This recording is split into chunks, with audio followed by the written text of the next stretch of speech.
मंजिलें क्या है, रास्ता क्या है, हौसला हो तो फासला क्या है। नमस्कार, एक बार फिर से स्वागत करता हूँ आप सभी का आपके अपने यूट्यूब चैनल ज्ञान कोचिंग सेंटर में। एक बार फिर से हम उपस्थित हो गए हैं आपके साथ अगली वीडियो में, और इस बार हम पढ़ने वाले हैं जीवन की मौलिक इकाई के कोशिका द्रव्य के बाद जितने भी पार्ट्स बचे थे उन सभी को। और हम पढ़ रहे हैं जीव विज्ञान का पहला लेसन, जीवन की मौलिक इकाई। ठीक है, तो हमारा जो पिछला टॉपिक जो छूटा था वहां से था कोशिका द्रव्य। उसके बाद से हमने कहा था कि कोशिका द्रव्य और कोशिका द्रव्य के अंदर जितने भी कोशिकांग पाए जाते हैं हम उन सभी का अध्ययन करने वाले हैं। तो बिना समय गवाए, बिना देरी किए हुए अपने टॉपिक पर आते हैं। ठीक है, तो सबसे पहले हम जानेंगे कोशिका द्रव्य क्या होता है।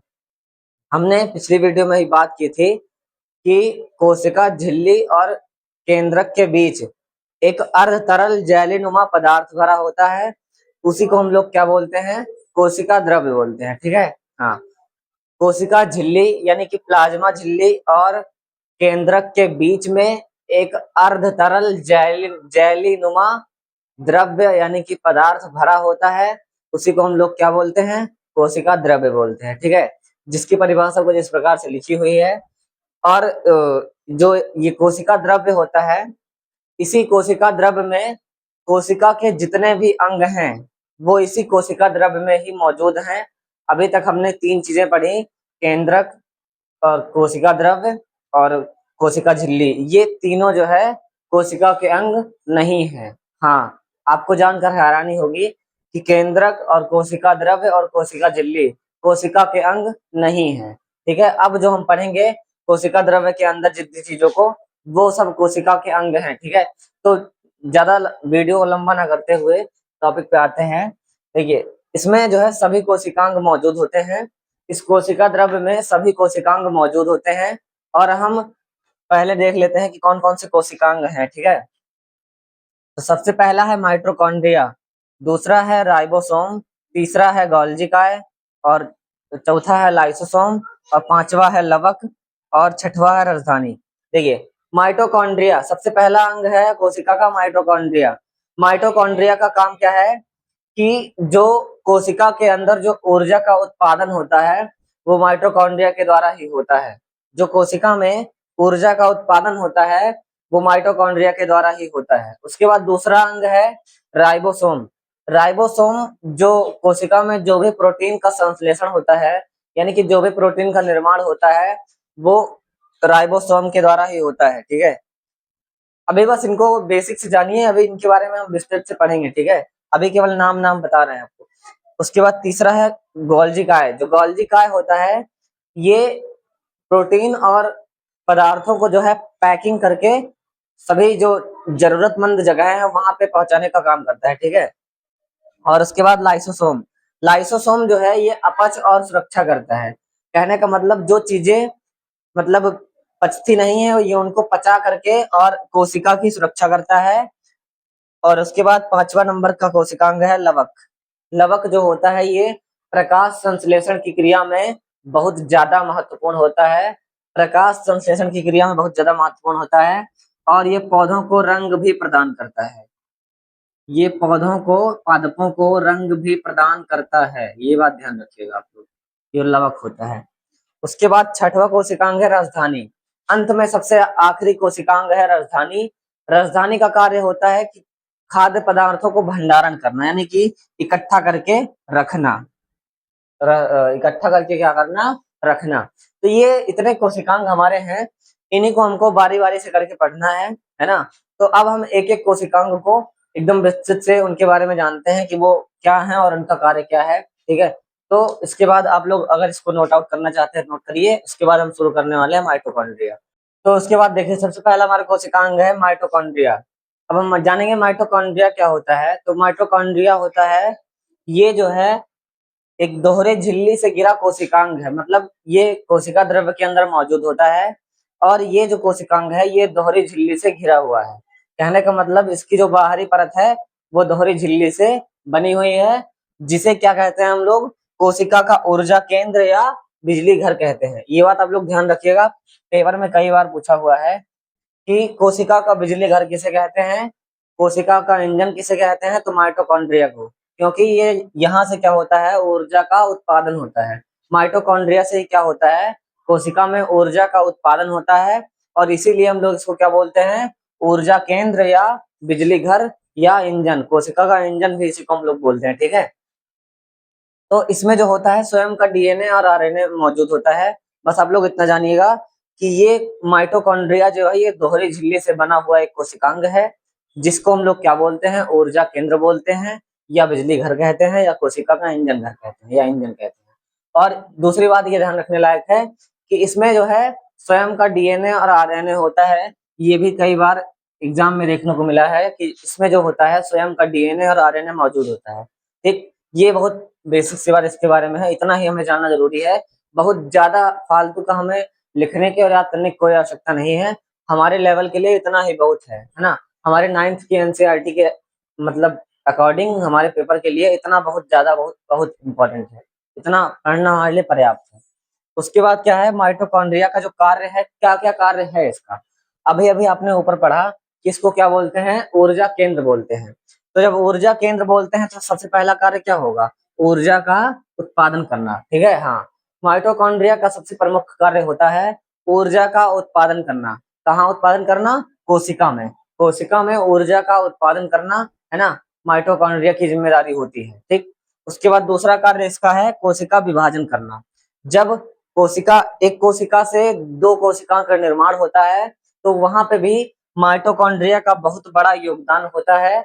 इसीलिए दूसरा कार्य इसका है कोशिका विभाजन करना, ठीक है।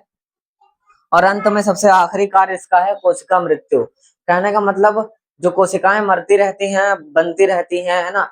हमारे शरीर में असंख्य कोशिकाएं हैं, तो रोज असंख्य कोशिकाओं का निर्माण होता है, रोज असंख्य कोशिकाएं मरती हैं।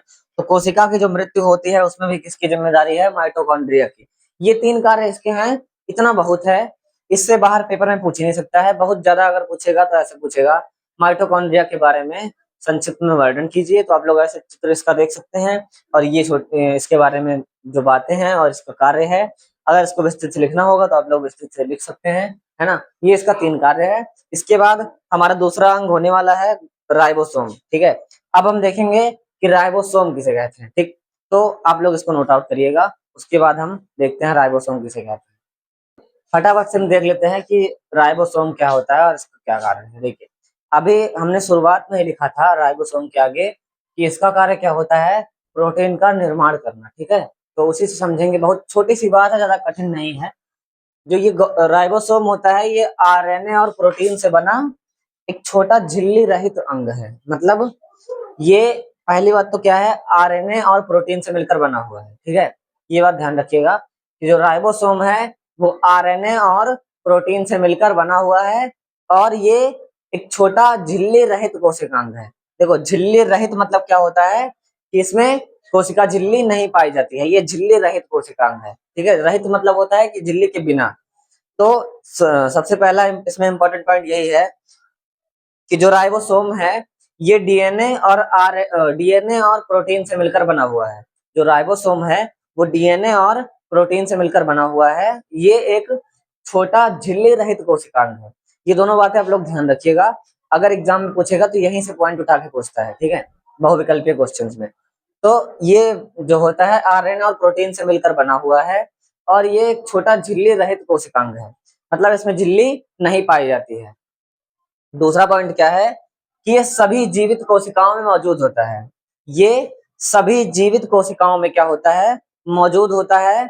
मतलब ये पादप कोशिका में भी होगा और जंतु कोशिका में भी होता है। मतलब राइबोसोम जो होता है वो सभी जीवित कोशिकाओं में पाया जाता है, बस इतनी बात है।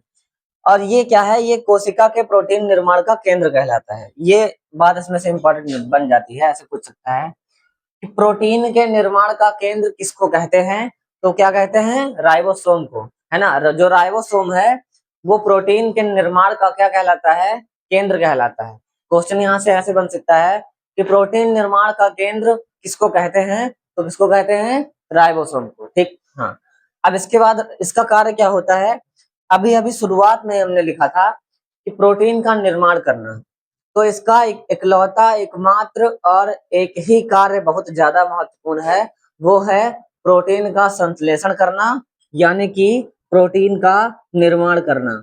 इकलौता इसका यही कार्य है, प्रोटीन का क्या करना, निर्माण करना, प्रोटीन का संश्लेषण करना। बस इतनी बातें इस राइबोसोम के बारे में है ना।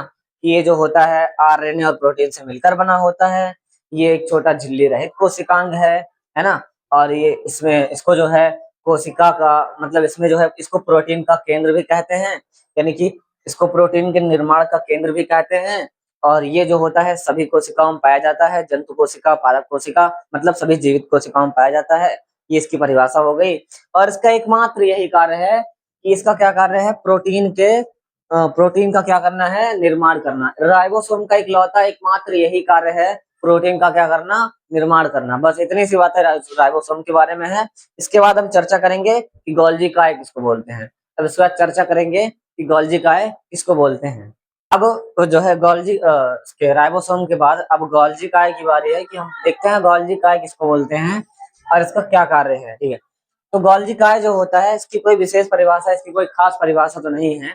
बस आप लोग इतना ध्यान रखिएगा कि गोल्जी काय जो है कोशिका का एक प्रमुख अंग है। बस इतना लिख दीजिएगा, उतना बहुत ज्यादा मतलब उपलब्ध है। ठीक, अब देखिए सबसे ज्यादा इम्पोर्टेंट क्या है, कार्य है। और एक बात आप लोग और ध्यान रखिएगा कि जो पेपर एग्जाम में जो पूछता है क्वेश्चन, वो डायरेक्ट आपसे कभी नहीं पूछेगा कि बताओ भैया गोल्जी काय किसको बोलते हैं या माइटोकॉन्ड्रिया किसको बोलते हैं। कभी नहीं ऐसा पूछेगा। बहुत कम चांसेस होते हैं कि ऐसा क्वेश्चन करे। सीधा परिभाषा नहीं पूछता है मेरे भाई, या तो उसका कार्य पूछेगा, या तो पूछेगा कि वो किस चीज का बना होता है, या वो उसके मतलब उसका चित्र पूछेगा। लेकिन डायरेक्ट परिभाषा आपसे बहुत कम चांसेस होते हैं कि डायरेक्ट आपसे परिभाषा पूछेगा। ठीक है, तो जितने भी कोशिकांग हैं उन सबका आप लोग कार्य जरूर याद रखिएगा, चाहे परिभाषा याद हो चाहे ना याद हो। लेकिन सबसे पहली प्राथमिकता आप लोग दीजिएगा कि जो जितने भी कोशिकांग हैं उनके कार्य को अच्छे से याद करना, क्योंकि अधिकतर चांस बनता है कि कोशिकांगों का कार्य ही पूछता है, परिभाषा बहुत कम पूछता है। ठीक, तो देखिए गोल्जी काय का जो कार्य होता है, अभी हमने स्टार्टिंग में जो वो लाइन में लिख रहे थे जब हम, तो वहीं पे हमने लिखा था कि गोल्जी काय का जो कार्य है वो है पैकेजिंग करना। क्या कार्य है, पैकेजिंग करना। तो इसका कार्य जो होता है प्रोटीन वसा को संग्रहित करना। इसका कार्य है प्रोटीन वसा को संग्रहित करना। कहने का मतलब ये है कि प्रोटीन और वसा को ये इकट्ठा करके रखता है। संग्रहित करने का मतलब होता है इकट्ठा करके रखता है ना। संग्रहित का मतलब होता है इकट्ठा करके रखता है। तो ये क्या है, प्रोटीन और वसा को संग्रहित करके इकट्ठा करके रखता है। दूसरा कार्य है कि फिर उनको क्या करता है, संशोधित करता है। जैसे मान लीजिए हम लोग चावल ले आए अपने खेतों से, जो है धान की कटाई हुई या गेहूं की कटाई हुई, और उसको हम लोग ले आए भर के, जो है घर पे ले आए, और उसको क्या करेंगे, संग्रहित करके कहीं रख देंगे, है ना। क्योंकि अनाज हम ले आए हैं, उसको संग्रहित करके कहीं रख देंगे। उसके बाद क्या करेंगे, जब हमें उसे यूज करना होगा तो उसे संशोधित करेंगे। संशोधित का मतलब यहाँ पे समझिएगा, जैसे अगर आपको चावल खाना होता है, बना के चावल पका के अगर खाना है, तो आप उस चावल को पहले उसमें जो अपशिष्ट पदार्थ होते हैं, जो कण होते हैं, उसको आप संशोधित करते हैं। यानी कि उसमें जो खराब चीजें होती हैं, जो अपशिष्ट चीजें होती हैं, उनको आप लोग बाहर निकाल के फेंक देते हैं। तो सेम इसका भी वही कार्य है। ये क्या करता है, प्रोटीन और वसा को इकट्ठा करता है, संग्रहित करता है, उसके बाद उनको क्या करता है, संशोधित करता है ना। उनको क्या करेगा, संशोधित करेगा, और अंत में क्या करेगा, प्रोटीन तथा पदार्थों को पैक करके जरूरत के अंगों तक भेज देगा। अभी अभी शुरुआत में हमने इसको लिखा था। बहुत ज्यादा इंपॉर्टेंट पॉइंट, इसका एकमात्र इकलौता यही कार्य इंपॉर्टेंट है, महत्वपूर्ण है कि ये जो क्या करता है, प्रोटीन तथा पदार्थों को ये पैक करके जरूरतमंद अंगों को जो है पहुंचा देता है, ट्रांसफर कर देता है या भेज देता है ना। एक बार फिर से देखिएगा कि जो ये गोल्जी का ही है, इसका कार्य जो है, ये पहले क्या करेगा, प्रोटीन और वसा को संग्रहित करेगा, यानी कि इकट्ठा करके रखेगा। ठीक, उसके बाद क्या करेगा, प्रोटीन और वसा को संशोधित करेगा। मतलब इकट्ठा करके जो रखा है उसमें कुछ ना कुछ तो कमी रहेगी, कुछ ना कुछ खराबी रहेगी, उनको क्या करेगा, संशोधित करेगा। और अंत में क्या करेगा, प्रोटीन वसा अन्य पदार्थों को क्या करेगा, पैक करके जहां जहां जिस जिस अंग को जरूरत होगी वहां पे ये ट्रांसफर कर देगा, वहां पे ये पहुंचा देगा। बस यही गोल्गी काय के बारे में इतनी छोटी सी बातें हैं। ठीक, इसके बाद अब हम देखते हैं लाइसोसोम किसे कहते हैं। हमारा अगला कोशिकांग है कि लाइसोसोम किसे कहते हैं। हमारा अगला कोशिकांग है लाइसोसोम। अब हम पढ़ेंगे कि लाइसोसोम क्या होता है। तो देखिए कि जो लाइसोसोम होता है ये कोशिका के अंदर पाया जाने वाला एक कोशिकांग है। और ये क्या होता है कि झिल्ली से घिरा हुआ थैलीनुमा अंग है। मतलब ये जो है थैलीनुमा आकार का होता है और ये झिल्ली से घिरा हुआ होता है। ठीक है, वही इस पे लिखा हुआ है कि ये झिल्ली से घिरा थैलीनुमा अंग है। मतलब इस कोशिकांग के चारों तरफ झिल्ली पाई जाती है और ये थैलीनुमा आकार का, थैलीनुमा संरचना का बना होता है और ये कोशिका के अंदर पाया जाता है। ठीक, इतनी सी बातें, मतलब इसकी परिभाषा अगर हम कह ले, परिभाषा ही कह दो कि लाइसोसोम की परिभाषा इतनी सी है। उसके बाद जो लाइसोसोम का कार्य है ये देखिएगा कि अभी शुरुआत में हमने लिखा था कि लाइसोसोम का कार्य क्या होता है, कोशिका की सफाई करना या अपच या सुरक्षा करना, है ना। जैसे अपच का जो पदार्थों को पाचन करना और सुरक्षा करना। तो देखो सबसे पहला कार्य इसका है बाहरी पदार्थों का पाचन करना। जैसे मान लीजिए कोई भी पदार्थ कोशिका में मौजूद हुआ, बाहर से कोई पदार्थ संश्लेषित हुआ, अवशोषित हुआ, उसके बाद जो पदार्थ है उसका जो है पाचन करने की जिम्मेदारी, पाचन करने का ठेका किसने ले रखा है, लाइसोसोम ने, है ना। बाहरी पदार्थों का पाचन करने का ठेका किसने ले रखा है, लाइसोसोम ने। अगर कोशिका के अंदर कोई भी बाहरी पदार्थ अवशोषित होता है, संश्लेषित होता है, तो उसका पाचन कौन करेगा भैया, लाइसोसोम करेगा। ठीक, दूसरा कार्य है कि कोशिका की सफाई करना। अब मान लीजिए कोशिका में जो है फालतू की चीजें मौजूद हैं, मतलब कोशिका को जिन चीजों की आवश्यकता नहीं है अगर वो भी मौजूद है तो भैया उनकी सफाई करने का ठेका किसने ले रखा है, लाइसोसोम ने। साफ बात, मतलब कि कोशिका की सफाई करने की जिम्मेदारी किसकी बनती है, लाइसोसोम की, है ना। लाइसोसोम का दूसरा कार्य यही होगा कि कोशिका की सफाई करना। और तीसरा और अंतिम कार्य इसका है कि जरूरत पड़ने पर कोशिका को नष्ट करना। जैसे मान लीजिए कोई कोशिका जो है खराब हो गई, मतलब कोई कोशिका जो है खराब हो गई, तो अब जैसे मान लीजिए जो चीजें खराब हो जाती है खाने वाली, या हमारे शरीर का जो अंग खराब हो जाता है तो वो हमारे लिए घातक बन जाता है। बात समझिएगा, जैसे मान लीजिए हमारे शरीर का कोई अंग खराब हो गया तो वो हमारे लिए कुछ दिन बाद क्या हो जाएगा, घातक बन जाएगा। तो ऐसे ही अगर कोशिका में कोई पार्ट खराब हुआ या कोई कोशिका खराब हुई तो उस कोशिका को नष्ट भी कौन करेगा, लाइसोसोम करेगा। ये कोशिका को नष्ट करेगा कौन करेगा, लाइसोसोम। इसीलिए इसको आत्महत्या की थैली भी कहा जाता है। कई बार ये क्वेश्चंस में पूछा है भैया कि कोशिका की आत्महत्या की थैली किसको कहते हैं, तो लाइसोसोम को। किसको कहते हैं, लाइसोसोम को। ये बात बहुत बार पूछा है पेपर में भैया कि कोशिका की आत्महत्या की थैली किसको बोलते हैं, वो हम बोलते हैं किसको, लाइसोसोम को। क्योंकि मान लीजिए कोई कोशिका खराब हो गई तो उस कोशिका को अगर ये नष्ट नहीं करेगा तो कोशिका में और भी क्षति हो सकती है और भी नुकसान हो सकता है। तो इसीलिए इसको क्या बोला जाता है, कोशिका की आत्महत्या की थैली। तो ये रहे लाइसोसोम के तीनों कार्य और लाइसोसोम की बात है। इसके बाद अब हम पढ़ेंगे प्लास्टिड्स यानी कि लवक, है ना। लवक हम पढ़ेंगे जिसका इंग्लिश नाम है प्लास्टिड्स। तो अब हम पढ़ेंगे लवक को, तो इसको आप लोग नोट आउट करिएगा। उसके बाद देखते हैं लवक क्या होता है ये। अब इसके बाद देखते हैं हम प्लास्टिड्स यानी कि लवक को, कि लवक क्या होते हैं और इनका क्या कार्य है। देखिए तो जो लवक होते हैं ये पौधे और शैवाल की कोशिकाओं में पाए जाते हैं। सबसे पहला पॉइंट आप लोग यही ध्यान रखिएगा कि जो लवक होते हैं, प्लास्टिड्स होते हैं, ये केवल पादप कोशिकाओं में पाए जाते हैं, अन्य और किसी कोशिकाओं में नहीं। एक सबसे इंपॉर्टेंट बात आप लोग ये ध्यान रखिएगा कि ये जो प्लास्टिड्स यानी कि जो लवक होते हैं ये केवल पादप की कोशिकाओं में पाए जाते हैं और जंतु कोशिका में नहीं। तो ये जो होते हैं पौधे और शैवाल की कोशिकाओं में पाए जाने वाले दोहरी झिल्ली की कोशिकांग है। यानी कि इसमें कैसी झिल्ली होती है, दोहरी झिल्ली होती है। इसमें दोहरी झिल्ली पाई जाती है और ये केवल पादप कोशिका में पाए जाते हैं। यही दोनों इनके बारे में सामान्य सी बातें हैं। और ये कितने प्रकार के होते हैं, 3 प्रकार के। जो लवक होते हैं ये केवल पादप कोशिका में पाए जाते हैं, और ये जो है इनके अंदर जो है दोहरी झिल्ली होती है, मतलब ये दोहरी झिल्ली के बने हुए होते हैं लवक, और ये 3 प्रकार के होते हैं। अब हम देखते हैं कि तीनों प्रकार किस प्रकार से हैं, ठीक।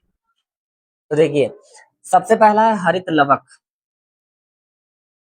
हरित लवक से अगर आप समझिए, तो हरित मतलब एक हरे रंग को प्रदर्शित कर रहा है ना। हरित लवक मतलब ये हरे रंग को प्रदर्शित कर रहा है।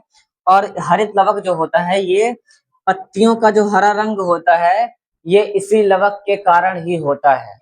पत्तियों में जो हरा रंग होता है, वो इसी हरित लवक के कारण ही होता है। आप लोग इस बात को ध्यान रखिएगा। जो पत्तियों में जो हरा रंग होता है, वो इसी हरित लवक के कारण ही होता है। आप लोग इस चीज को ध्यान रखिएगा। दूसरी बात यह है कि जो हरित लवक है, ये प्रकाश संश्लेषण में भी सहायक है। जो हरित लवक है, ये प्रकाश संश्लेषण में भी बहुत ज्यादा सहायक है। ये बात है हरित लवक की, ठीक है। अब दूसरा है वर्णी लवक। वर्णी लवक मतलब समझिएगा, वर्णी मतलब रंग, वर्णी मतलब रंगीन कह लीजिएगा। वर्णी मतलब क्या हो जाएगा, रंगीन। तो इस लवक की वजह से जो फूल पत्ती होते हैं, मतलब किसी भी पादप में जो फूल और जो पत्ती, फूल और फल जो होते हैं, सॉरी पत्ती नहीं, फूल और जो फल होते हैं, किसी भी पादप का कोई फूल हो, किसी भी पादप का कोई फल हो, उसमें कौन सा लवक पाया जाएगा, वर्णी लवक। क्योंकि सभी पादपों के फूल अलग अलग होते हैं और सभी पादपों के फल भी अलग अलग होते हैं। इसीलिए जो फूल और फल है, वहां कौन सा लवक पाया जाएगा, वर्णी लवक। और जो फूल और फल में जो रंग होता है, वो भी इसी की वजह से ही होता है, इसी वर्णी लवक की वजह से ही होता है, ठीक। आप लोग इस बात को अच्छे से ध्यान रखिएगा। अच्छा, तीसरा प्रकार समझिएगा, अवर्णी। मतलब इसको कह लीजिए कि ये क्या है, रंगहीन है। ये क्या है, रंगहीन है। ये जो अवर्णी लवक है, ये है रंगहीन। यानी कि पादप का ऐसा भाग जहां पे कोई भी रंग नहीं होता है, वहीं पे ये लवक पाया जाएगा। इस बात को अच्छे से दिमाग में रट लीजिएगा कि पादप का जो रंगहीन भाग होता है, ये लवक वहीं पे पाया जाएगा। तो रंगहीन भाग दो ही जगह होता है हमारे ख्याल से। पहला तो होता है तना, और दूसरा होता है जड़। क्योंकि तने और जड़ में कोई विशेष रंग नहीं होता है, इसीलिए जहां जहां पे पादप के जिस जिस भाग में रंग नहीं होगा, वहां पे कौन सा लवक पाया जाएगा, आवर्णी लवक। इस बात को अच्छे से आप लोग दिमाग में रट लीजिएगा, ठीक। तो ये बातें रही लवक की। अब इसके बाद इस मतलब हमारा इस कोशिकांग का सबसे अंतिम अंग हम पढ़ेंगे, राजधानी। इसके बाद कोशिकांग सारे हमारे समाप्त होते हैं। तो हम जल्दी से पढ़ लेते हैं राजधानी को। आप लोग इसको फटाफट नोट करिए। राजधानी से पहले आप लोग एक चीज ध्यान दीजिए, जो लवक का कार्य है ना। राजधानी पढ़ने से पहले आप लोग लवक का कार्य पढ़ लीजिए कि लवक का कार्य क्या होता है। देखिए, लवक का सबसे सबसे इम्पोर्टेंट कार्य क्या होता है, सबसे ज्यादा महत्वपूर्ण कार्य होता है भोजन का निर्माण करना, है ना। सबसे ज्यादा इम्पोर्टेंट है भोजन का निर्माण करना। लवक का सबसे महत्वपूर्ण कार्य है भोजन का निर्माण करना। यही सबसे इसका महत्वपूर्ण कार्य होता है, भोजन का निर्माण करना। और दूसरा इसका कार्य है ये रंग प्रदान करना, है ना। पादपों में क्या है, रंग प्रदान करना। क्योंकि अभी अभी हमने पढ़ाया वर्णी और अवर्णी और हरित लवक। तो सबसे पहला कार्य इसका है भोजन का निर्माण करना, और दूसरा कार्य है रंग प्रदान करना, और तीसरा कार्य है खाद्य पदार्थों का संग्रहण करना। मतलब जो भी भोजन बना है, उसको संग्रहण करना, मतलब इकट्ठा करके रखना, ठीक है। ये तीनों कार्य इसके हैं लवक के। कि सबसे पहला कार्य है भोजन निर्माण। जैसे अगर जो प्रकाश संश्लेषण की प्रक्रिया होती है पौधों में, वो हरित लवक में ही होती है। इस बात को आप लोग ध्यान रखिएगा। क्योंकि हरित लवक कहाँ पाया जाता है, हरे रंग में। और पूरे पौधे में हरा रंग कहाँ होता है, पत्तियों में। ठीक। तो जो प्रकाश संश्लेषण की प्रक्रिया होती है, वो पत्तियों के हरित लवक में होती है। ये बात भी कई बार पेपर्स में पूछा है, एग्जाम में पूछा है कि जो प्रकाश संश्लेषण की क्रिया है, ये पादप के किस भाग में और किस अंग में होती है। तो पादप के पत्ती भाग के हरित लवक में होती है, ठीक। तो इसलिए इसका पहला कार्य है भोजन का निर्माण करना। दूसरा कार्य है रंग प्रदान करना, क्योंकि पादप में अलग अलग रंग होते हैं। रंग प्रदान करना किसका कार्य है, किसकी जिम्मेदारी है, लवक की। तीसरा है खाद्य पदार्थों का संग्रहण करना, मतलब खाद्य पदार्थों को इकट्ठा करके रखना भी इसकी जिम्मेदारी है लवक थी। ठीक, इसके बाद अब हम देखते हैं कि जो अंतिम हमारा अंग है राजधानी, उसका क्या परिभाषा, क्या कार्य, कैसे है। इसी के साथ हमारा जो है कोशिकांग खत्म हो जाएगा। हमारा अगला कोशिकांग है राजधानी। तो राजधानी को समझते हैं कि राजधानी क्या है।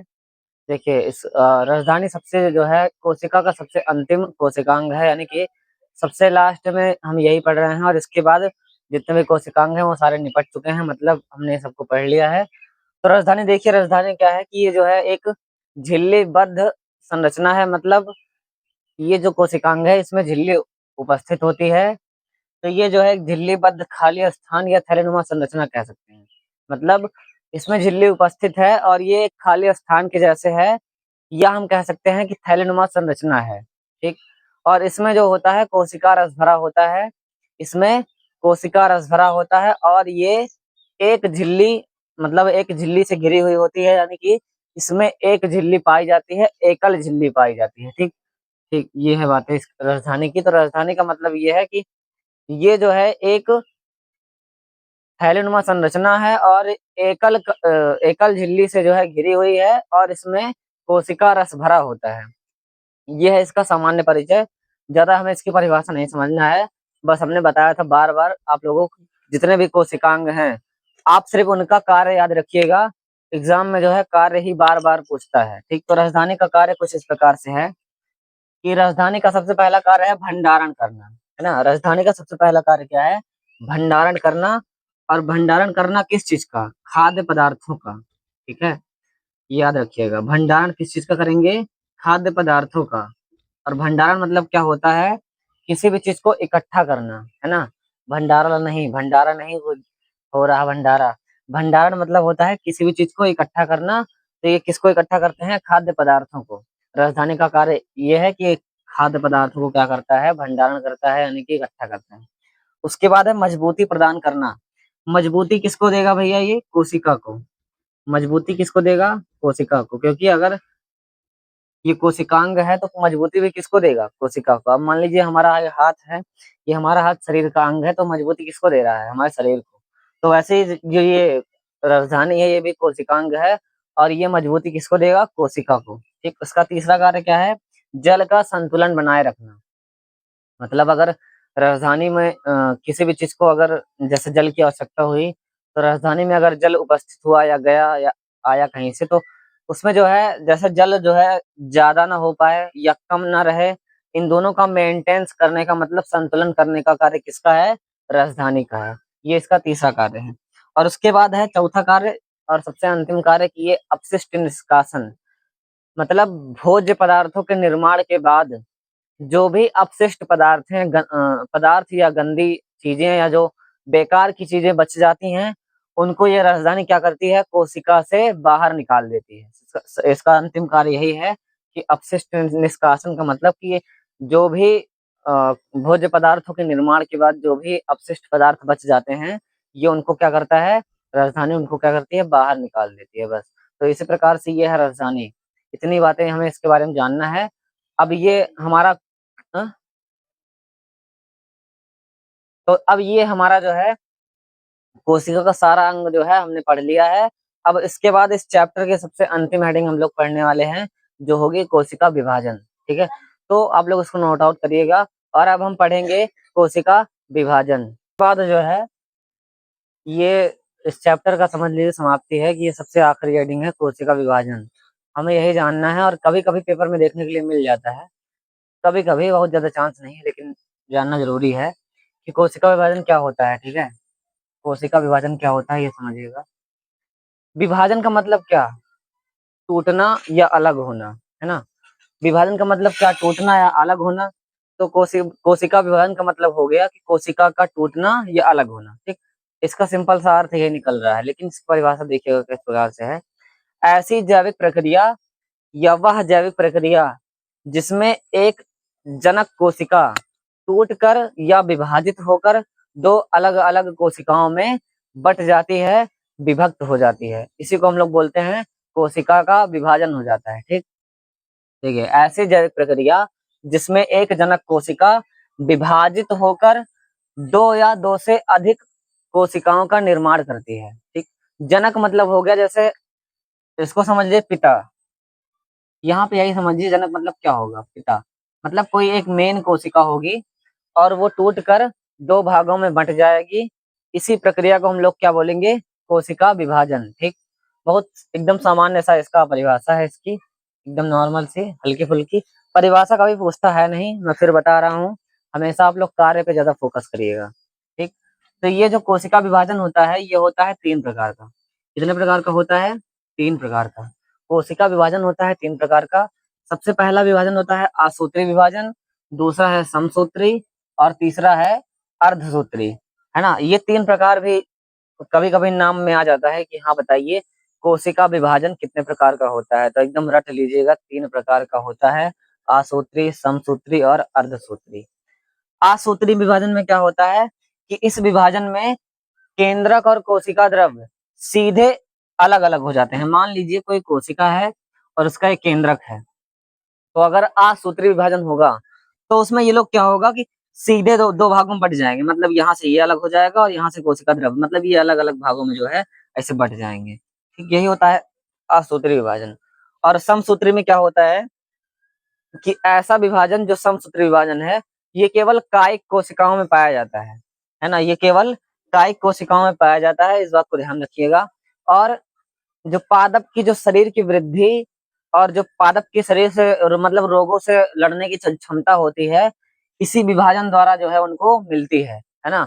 जो पादपों के शरीर की वृद्धि होती है और उनके जो रोगों से लड़ने की जो क्षमता होती है, उनको इसी विभाजन द्वारा वो क्षमता प्राप्त होती है। ठीक, ये बहुत सिंपल सी एकदम बात है। उसके बाद अर्धसूत्री विभाजन, ये ऐसा विभाजन जो है वो केवल जनन कोशिकाओं में होता है। जनन कोशिकाएं मतलब जैसे जो प्रजनन आप लोग आगे पढ़ेंगे तो जैसे एक एकल माता पिता संतान का निर्माण करते हैं तो उसी वही होता है जनन। तो मतलब यह केवल जनन कोशिकाओं में पाया जाता है, क्या, अर्धसूत्री विभाजन। कहने का मतलब संतान उत्पत्ति में इस विभाजन का बहुत ही ज्यादा महत्वपूर्ण योगदान है। और यही इसीलिए यहाँ पे लिखा गया है कि ये केवल जनन कोशिकाओं में पाया जाता है या होता है। ठीक, अर्धसूत्री विभाजन जो है वो केवल जनन कोशिकाओं में होता है। बस इतनी सी बातें हैं कोशिका विभाजन के बारे में। और इसी के साथ ये हमारे जीवन की मौलिक इकाई इस चैप्टर का जो है होता है अंत। अब हम अगले चैप्टर पढ़ेंगे, अगला चैप्टर पढ़ेंगे और जल्द ही आप सबके बीच उपस्थित होंगे। तब तक के लिए बने रहिए हमारे साथ। आपका बहुत बहुत धन्यवाद।